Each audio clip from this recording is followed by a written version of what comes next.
Last of us दुनिया में cordyceps नाम का एक खतरनाक फंगस फैल गया है जो इंसानों के दिमाग पर अटैक करता है और उनकी जान लेने की कोशिश करता है। तो इस गेम सीरीज की शुरुआत होती है 2023 में। 20 साल पहले कॉर्डिसेप्स नाम का एक म्यूटेटेड फंगस दुनिया में फैलने लगा था। इसके इन्फेक्शन से लोग बेदिमाग ज़ॉम्बी जैसे क्रिएचर्स बनने लगे थे। अब जोन नाम के एक आदमी को दिखाते हैं जो कि एक क्वारंटाइन जगह पर है और ये जगह पास्ट में बॉस्टन शहर हुआ करती थी। इस पैंडेमिक में उसकी बेटी मारी गई और वो इस सदमे से बाहर नहीं आ पाया है। वो साफ सफाई का काम करता है और तभी वो अपने पार्टनर टेस से मिलता है। दोनों मिलकर सप्लाईज की स्मगलिंग करके गुजारा करते हैं। यहाँ फायरफ्लाइज नाम का एक बागी ग्रुप है जो कि एक अलग जोन में रहता है और यहाँ की तानाशाही सरकार के खिलाफ लड़ रहा है। जोन दोनों जोन्स के बीच वाले क्वारंटाइन जोन में रहता है, इसीलिए वो फायरफ्लाइज और सरकार दोनों के साथ दोस्ती बनाए हुए रखता है। वो पैसों के लिए सरकार को माल सप्लाई करता है और दूसरी ओर सरकार के कुछ सप्लाईज स्मगल करके फायरफ्लाइज को इलीगली बेच देता है। अब सरकार की मिलिट्री फोर्स को फेडरा कहा जाता है। फिलहाल फायरफ्लाइज ने फेडरा पर अपना हमला और भी तेज कर दिया है, लेकिन जोन इन मामलों में दखल नहीं देता। फायरफ्लाइज के लीडर का नाम है मर्लिन। वो एली नाम के एक लड़की को बांध कर रखती है क्योंकि उसे लगता है कि एली उसके लिए बहुत इंपॉर्टेंट है और एली बाहर सेफ नहीं रह पाएगी। फायरफ्लाइज सिटी के एक एरिया में अपने सभी एजेंट्स को भेजना चाहते हैं, लेकिन उनके सोल्जर्स वहां जाना ही नहीं चाहते क्योंकि मर्लिन अपने फैसले का कारण उन्हें बताती नहीं है। फिर वो सबको शांत करने की कोशिश करती है और उसके पास वक्त बहुत कम है। यहाँ जोल और टेस बॉस्टन से बाहर जाकर जोल के भाई टॉमी को ढूंढना चाहते हैं। इसके लिए उन्हें कार, बैटरी और दूसरी सप्लाईज की जरूरत पड़ती है।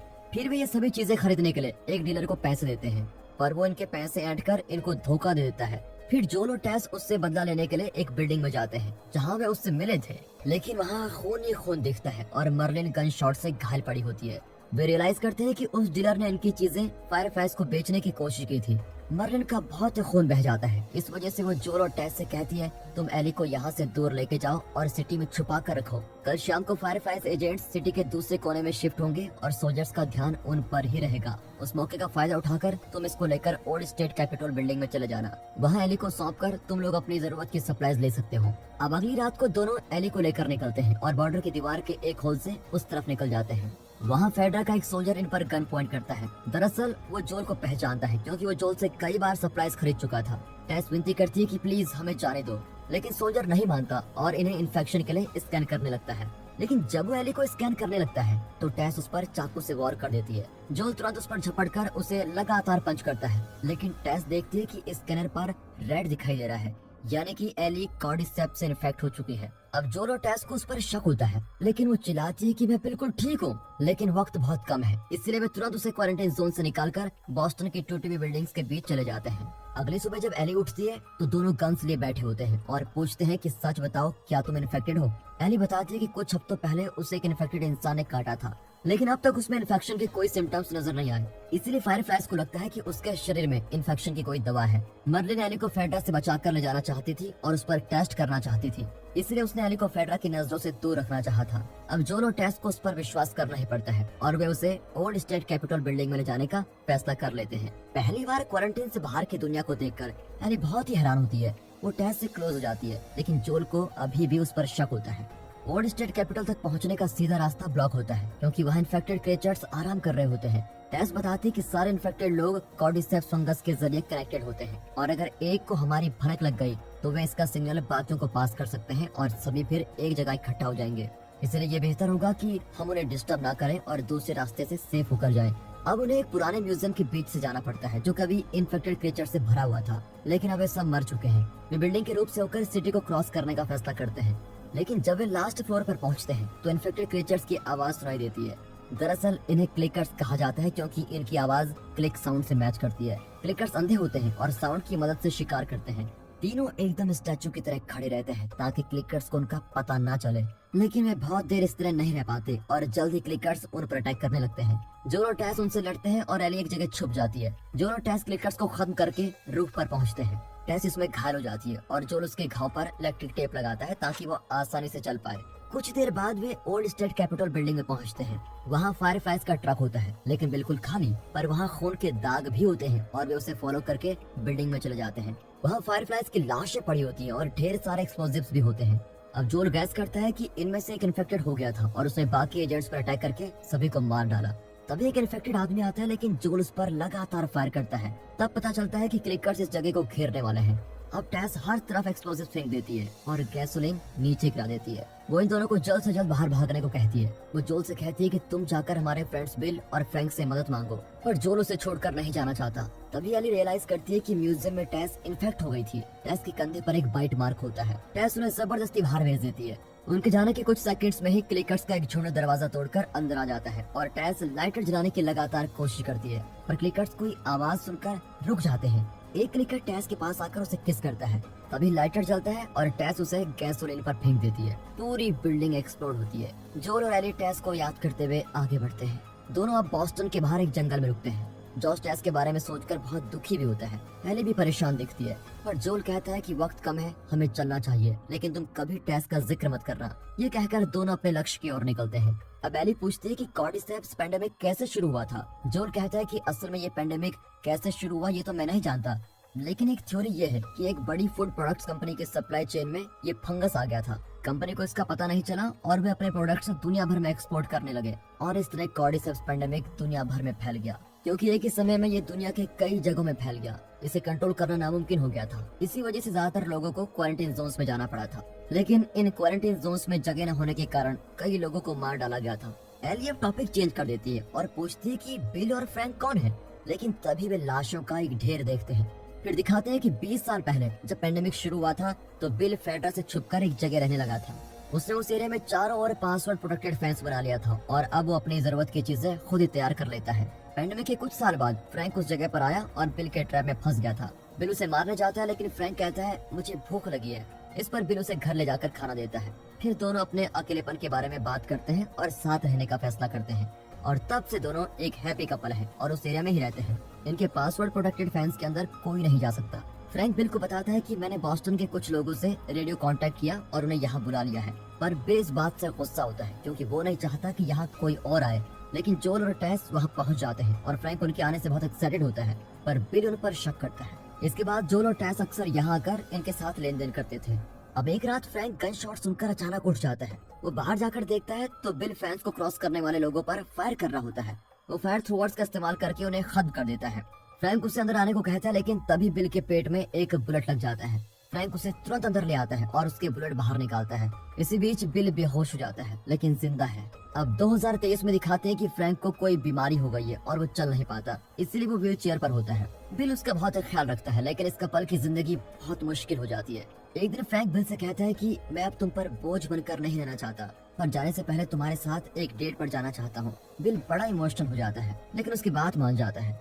दोनों अपने आखिरी डेट पर बाहर जाते हैं और बहुत ही अच्छा वक्त गुजारते हैं। उसी रात डिनर के बाद फ्रैंक बिल से कहता है कि मेरी ड्रिंक में जहर मिला दो। बिल वैसा ही करता है, लेकिन उसने अपनी ड्रिंक में भी जहर मिला लिया था और कहता है कि मैं तुम्हारे बिना इस दुनिया में कैसे रहूंगा। फिर दोनों अपने ड्रिंक्स पीते हैं और आखिरी बार अपने बेडरूम में जाते हैं।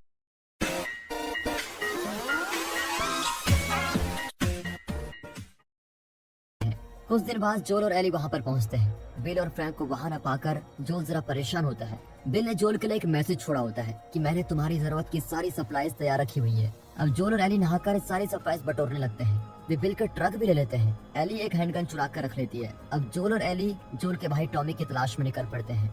जोल एली को बताता है कि तुम्हें फायरफ्लाइज के पास ले जाने में टॉमी मेरी मदद कर सकता है, इसलिए हम उसको ढूंढ रहे हैं। टॉमी पैंडेमिक से पहले आर्मी ज्वाइन करना चाहता था और दुनिया में बदलाव लाना चाहता था, लेकिन बाद में वो भटक गया। पर जब पैंडेमिक ने दुनिया को उलट पलट कर दिया तो टॉमी मुझे लेकर बॉस्टन जाना चाहता था। इसी दौरान मेरी मुलाकात टेस से हुई। हम तीनों ने फायरफ्लाई से दोस्ती कर ली, लेकिन अब टॉमी ने रेडियो पर रिस्पॉन्ड करना बंद कर दिया है। शायद वो फायरफ्लाई से अलग हो गया है और कहीं अकेला ही जी रहा है। दोनों अब एक जंगल में रात गुजारते हैं। जो एली को वार्न करता है कि अजनबियों से सावधान रहना क्योंकि वे इन्फेक्टेड हो सकते हैं। अगली सुबह वो कंसास सिटी पहुंचते हैं, जहां पुरानी गाड़ियां हाईवे को ब्लॉक कर रही होती हैं। जोल हाईवे चढ़कर सिटी के अंदर जाता है, लेकिन उन्हें रास्ता ढूंढने में बहुत तकलीफ होती है और वे एक ही जगह घूम रहे होते हैं। तभी जोल को एक जगह दिखती है जो कि कभी फेडरा का क्वारंटाइन जोन हुआ करता था। तभी एक घायल आदमी सामने आता है। जोल तुरंत समझ जाता है कि ये एक ट्रैप है और गाड़ी नहीं रोकता।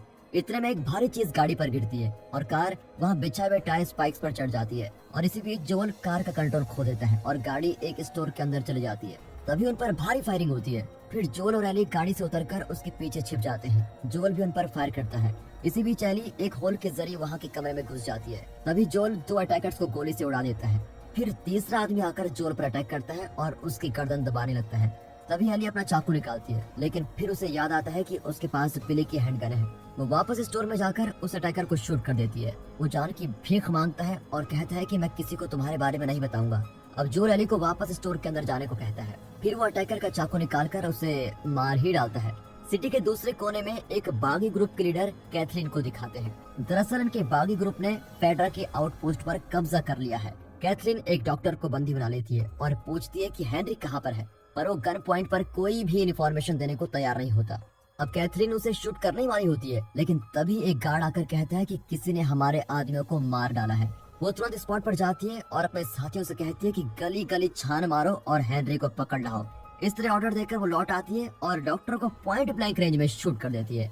यहाँ जोल और एली एक नई जगह पर छुपे होते हैं। दूसरी ओर कैथरीन के आदमी हर तरफ हेनरी को ढूंढ रहे होते हैं। अब जोल एली को सिखाता है कि असल में गन कैसे चलानी चाहिए। वो एली से माफी भी मांगता है कि मेरी वजह से तुम्हें किसी की जान लेनी पड़ी। इस पर एली कहती है कि ये पहली बार नहीं है जब मैं किसी को शूट कर रही हूँ। यहाँ कैथरीन और उसके साथी हेनरी के घर पर जाते हैं, जहाँ वो अपने भाई सैम के साथ रहता है। कैथरीन अपने साथी पैरी से कहती है यहाँ खाना और बाकी सप्लाईज बिल्कुल भी नहीं है। मुझे लगता है कि हेनरी और सैम जल्दी हमारे सप्लाईज को चुराने की कोशिश करेंगे, इसीलिए तुम हमारे फूड सप्लाईज को एक्स्ट्रा सिक्योरिटी दो। फिर कैथरीन और पैरी बिल्डिंग के बेसमेंट में चेक करते हैं, जहाँ फ्लोर टूटा हुआ है लेकिन जरा हिल रहा होता है। कैथरीन कहती है कि फिलहाल इस बारे में किसी को कुछ मत बताओ, जब हेनरी हमारे हाथ लग जाएगा तब यहाँ वापस आकर देखेंगे। उस रात जोल और एली एक ऊंची बिल्डिंग पर रात बिताने का फैसला करते हैं, ताकि सुबह पूरे शहर को देख सके और सेफेस्ट रास्ते का पता लगा सके। 3 फ्लोर चढ़ने के बाद वो वहीं आराम करने का फैसला करते हैं। सेफ्टी के लिए जोल दरवाजे के पास ग्लास पीसेस बिखेर देती है, ताकि अगर कोई वहाँ पर आया तो ग्लास पीसेस के टूटने की आवाज आएगी। इस तरह वे सतर्क हो जाएंगे। फिर दोनों अच्छे से सो जाते हैं। आधी रात को एली जोल को जगाती है, क्योंकि वहाँ हेनरी और सैम उन पर अपने गन्स पॉइंट कर रहे होते हैं। दरअसल 2 हफ्ते पहले कंसास सिटी के लोगों ने फेडरा की तानाशाही के खिलाफ बगावत कर दी थी। जनता इस बात को सेलिब्रेट कर रही थी। हेनरी और उसका भाई सैम, जो सुन नहीं सकता, वे कैथरीन के ग्रुप से बचकर सिटी से बाहर जाने की कोशिश करते हैं। एक बुजुर्ग उनकी मदद करता है और उन्हें रहने की जगह देता है। इसी बीच कैथरीन उन लोगों को इकट्ठा करती है जो बागियों के खिलाफ हैं। वो हेनरी और सैम के बारे में पूछती है। एक आदमी बताता है कि वे एक बुजुर्ग की जगह पर छुपे हुए हैं। अब कैथरीन उन्हें और उनके सभी साथियों को खत्म करने का हुक्म देती है। 10 दिन बाद बुजुर्ग हेनरी और सैम को वहीं छोड़कर गायब हो जाता है। अब हेनरी और सैम वहाँ से भागना चाहते हैं और उसी वक्त जोल और एली वहाँ पर आ गए थे और जोल ने बागियों को मार डाला था। जब गन शॉट्स की आवाज बंद होती है तो हेनरी एक प्लान बनाता है। उस रात वो सैम को लेकर उस बिल्डिंग में जाता है जहाँ जोल और एली सो रहे थे। वो जोल को अपनी सिचुएशन एक्सप्लेन करता है कि हम दोनों एक दूसरे की मदद कर सकते हैं। मैं इस सिटी का हर कोना कोना जानता हूँ और यहाँ से बचने में तुम्हारी मदद भी कर सकता हूँ। बदले में तुम्हें कैथरीन के ग्रुप से मुझे और मेरे भाई को बचाना होगा। जोल मान जाता है। अगली सुबह हेनरी बताता है कि हम सीवेज टनल से होकर सिटी के बाहरी हिस्से में पहुँच जाएंगे और फिर इस नदी को पार करके कंसास सिटी से बाहर चले जाएंगे। जब पैंडेमिक शुरू हुआ था तब फेडरा ने इन्फेक्टेड क्लिकर्स को वहाँ धकेल दिया था। उसके बाद वहाँ परिंदा भी पर नहीं मारता, इसलिए वहाँ कोई खतरा नहीं होगा। फेडरा ने लोगों को डरा के रखा हुआ था कि सीवेज टनल इन्फेक्टेड है, लेकिन ये सच नहीं है। अब ये सुनकर जोल को ये प्लान ठीक नहीं लगता, लेकिन फिर भी उसके पास और कोई ऑप्शन तो होता नहीं। चारों फिर उस टनल में जाते हैं तो वहाँ रास्ता ठीक ठाक होता है। कुछ दूर जाने के बाद वे आराम करते हैं और रात को सीवेज टनल के अंदर घुसने का प्लान बनाते हैं।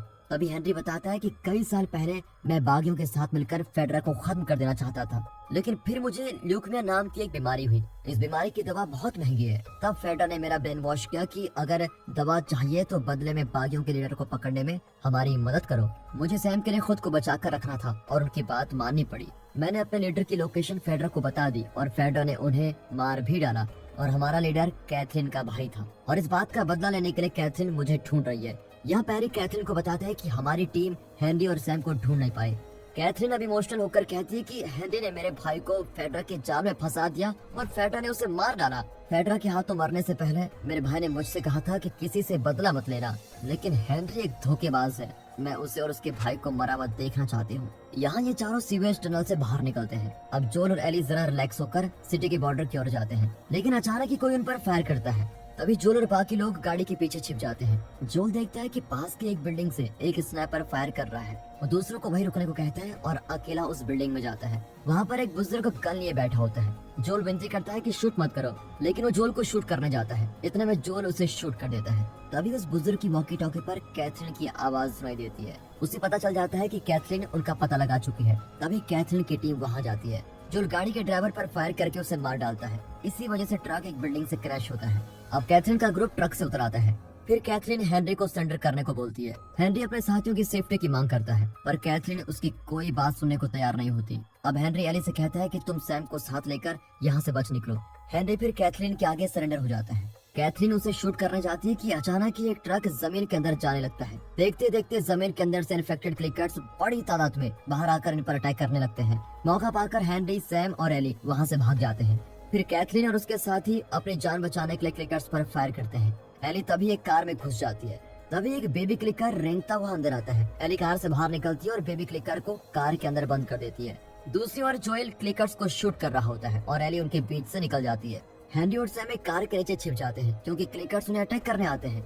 अब एली उन्हें देख लेती है और तुरंत चाकू से क्लिकर्स को मार डालती है। इस तरह सैम और हेनरी बच जाते हैं। तभी ये खतरनाक क्लिकर वहाँ पर आता है और कैथरीन के आदमियों को मारने लगता है। पैरी कैथरीन से कहता है कि तुम भाग जाओ, इन्हें मैं देख लूंगा, लेकिन तभी ये क्लिकर आकर पैरी को मार डालता है।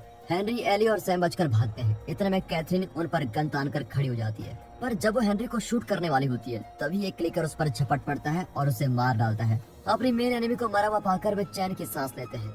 उस रात वे एक पुराने टूटे हुए होटल में ठहरते हैं। एली और सैम कॉमिक्स पढ़ने लगते हैं। दूसरी ओर सैम और जोएल कल की प्लानिंग करते हैं। जोएल हेनरी को अपने साथ क्योमिंग आने को कहता है और हेनरी तुरंत मान जाता है। फिर सोने से पहले सैम एली को अपने पैर पर क्लिकर के काटने का निशान दिखाता है और पूछता है कि क्या मैं इससे ठीक हो सकता हूँ। इस पर एली बताती है कि मेरे खून में इन्फेक्शन से लड़ने की शक्ति है। ये कहकर वे उसके घाव पर अपना खून लगाती है।